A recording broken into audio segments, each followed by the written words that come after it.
Have you ever found yourself in the annual kabuki dance or health insurance renewal meeting and been at loss for what questions you should be asking? As I've talked to my clients and prospects, this is something that a lot of people struggle with. They know they need to be asking questions around their employee benefits, but a lot of times they don't know the questions to be asking. And that leaves them in a bit of a disadvantage. So that's something that I've seen. So I'm going to deliver a solution for you by doing a podcast on some questions that you can ask during your health insurance renewal.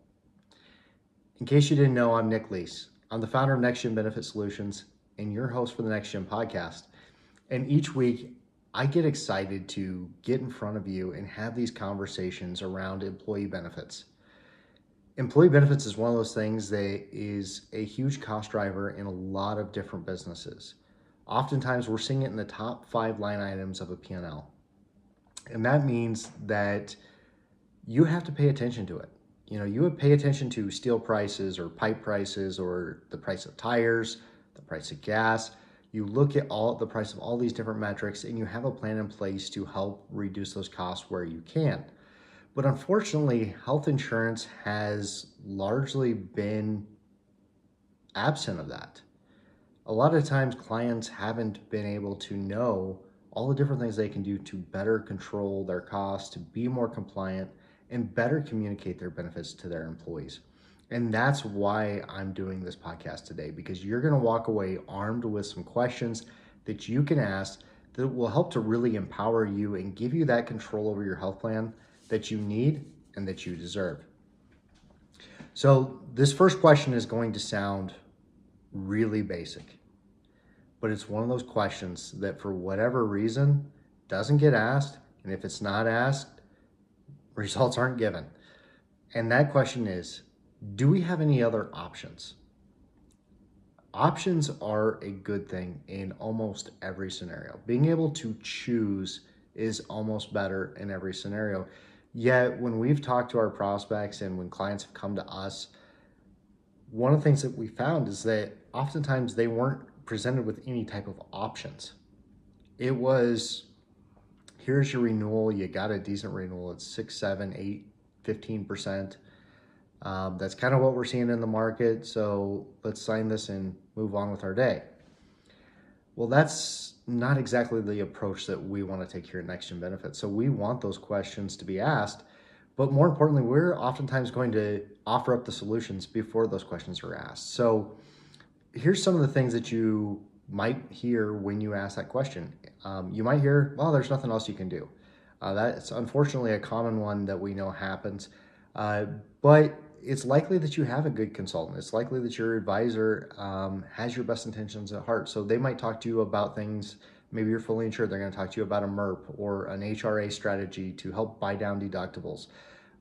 They might talk to you about moving to a self-funded. Maybe you're starting to grow as a business and you've got enough employees that it starts to make sense to self-fund. Maybe it's saying, hey, we know there's some high-cost medications inside your health plan.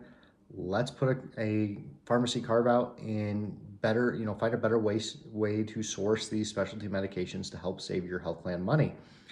So there's a number of different things that you can do to reduce costs. One thing that's really neat about this market is that the options are almost endless. Now, as you get smaller in size as an employer, there are fewer options, but really at the end of the day, if you're willing to ask and you're willing to try new things, there's a lot of different little knobs and levers that you can push, pull, and turn as an employer to help bring down those costs. So again, ask that question, do we have any other options? Because that's going to make sure that you're presenting the best health plan that you can to your employees, but it's also going to make sure that you're providing the most cost-effective health plan for both your employees and your business.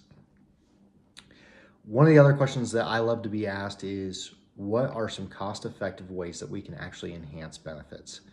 So this kind of rolls off of the last question, or the answer rolls off of the last question, and it's a great one. Without increasing costs substantially, that's one of the things. So one of the things I will tell you right off the bat is generic optimization program. We built that here at Next Gen Benefits. It's something that we believe in. and we want to get your employees access to it. So that's why when we work with a new client um, or prospect, that's one of the things they love about it is that we get them enrolled in the generic optimization program and help their employees start saving on their prescriptions day one. Um, so that's an easy one. That's super easy. Some of the other things that you might hear are again HRA strategies or medical expense reimbursement programs or MERPs. There's going to be things like dialysis care. Maybe you've got a high population of diabetics. One of my favorite diabetic solutions is going to actually guarantee their fees. Maybe it's implementing something like a concierge or a 501 program. There's a lot of different things that you can do that are cost effective, that are going to increase the benefits and the results for employees. All of the things that I've mentioned are all benefits. Either it's getting their deductible a little bit lower, it's helping them buy their prescriptions at a lower cost point, it's helping them, take a challenge like diabetes and really be able to make progress and live the healthiest life that they can live.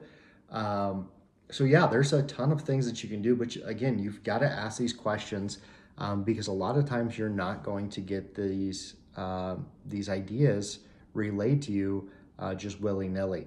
So the third thing is really, what are the new options available on the market that would fit our business?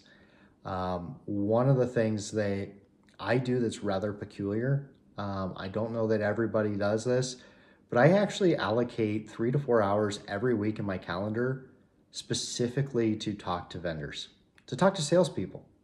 And this is something that most people say, when the salesman or the sales lady calls me, I can't hang up fast enough. Me, on the other hand, I'm a little wired a little bit differently, and I actually designate time for those calls. So I actually have a calendar link that is specifically for vendor calls. Again, I try to cap that to 3 or 4 hours a week max. Some weeks I don't quite get that. Some weeks I actually will do a little bit more. But there's one reason I do that, and that's because I always want to know about all of the options that are available. So while it takes a little bit of productivity away from me, at the end of the day, it allows me to keep educated and make sure that I'm keeping apprised of any changes that have happened in maybe regulation or vendors have launched a new program.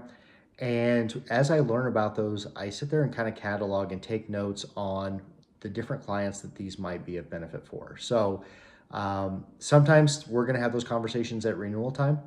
Sometimes it's going to be something like, hey, we need to consider this today. But at the end of the day, that's something I do. So that's a great question that you need to be asking. And it's a great way to gauge whether who you're working with is doing a good job by you, whether they're always looking for ways that they can better serve you. And, at the end of the day, an employee benefits consultant or advisor, whatever you want to call us, should really be an extension of your workforce. They should be basically another employee. Yes, they're not on W-2 payroll, but they should be working for your company.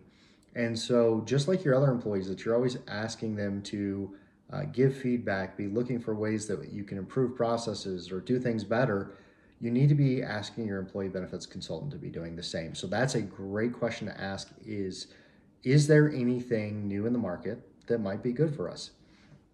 So the fourth thing really hits my cost containment bone really well. And that question is, what are some ideas that you have around better controlling our costs for long-term success? A lot of the ideas that I had laid out, using an HRA or MERP strategy for a fully insured group, that can be a great way to start building on that success. Obviously, once you get into that self-funded world, it's, we're looking at your different networks. We're looking at, what PBM or pharmacy benefit manager that you're using. We're actually looking at your claims data. We're trying to identify what are the cost drivers in your health plan. Going back to the example of diabetics, if we have a high population of diabetics, can we get a diabetic management program in place that, yes, it's going to cost us some money today, but again, going back to my favorite diabetic management program, which I'll throw out there, is DiaThrive. Um, DiaThrive actually guarantees their fees. So if they're not providing the results for your employees and for your health plan that they say they can do, they're actually going to pay you the difference in fees. So at the end of the day, I guess I haven't talked to David in quite a while, but my guess is that they don't pay off very many of those because they're really good at what they do. So again, there's so many knobs and levers and buttons that you can push and turn and pull to really make your health plan do what you needed to do, which is to serve your employees really well, keep a consistent budget, and help you attract and retain the employees that you want and need. And so that, again, what are some ideas to control long-term costs for long-term success? That is a great question. It's one that you need to add to your repertoire and make sure that you're asking this renewal season. So kind of our fifth and final one to wrap up this podcast is going to be, what are the current compliance requirements? What are the compliance requirements for our business? And what are we doing to meet those compliance requirements? Now, this is one of those things, I'll be honest with you, a lot of people like to take the ostrich approach in this. They like to bury their head in the sand when it comes to compliance. I take a little bit of a different stance. One of the things that I've never wanted is the government to show up. It makes everybody really uncomfortable when the government comes in and starts asking questions. So one of the best ways that we can avoid that is to just make sure that we are addressing our compliance on the front end. One thing I do know about the government is that they often don't show up without a decent reason. And so if we don't give them any decent reasons to be there, they're not going to show up. And that's why you really need to be asking these questions around compliance. You need to understand all of the different compliance requirements for your particular business, but you also need to understand what you're doing to do that. And this is one of those places where it's a great time to have an independent audit. That's one of the things I encourage people to do is, every couple of years, just have an independent audit. It's going to cost you a little bit of money, but I can assure you in the long run, maintaining your compliance, making sure that you're taking care of things and maintaining that compliance, you're going to be in a lot better position. So that is a question that you need to be asking, and you need to be making sure that you're getting good answers back. You need to know what that plan looks like. And so again, what are the current compliance requirements? Which ones apply to our business? And what are we doing to make sure that we're compliant with these different measures?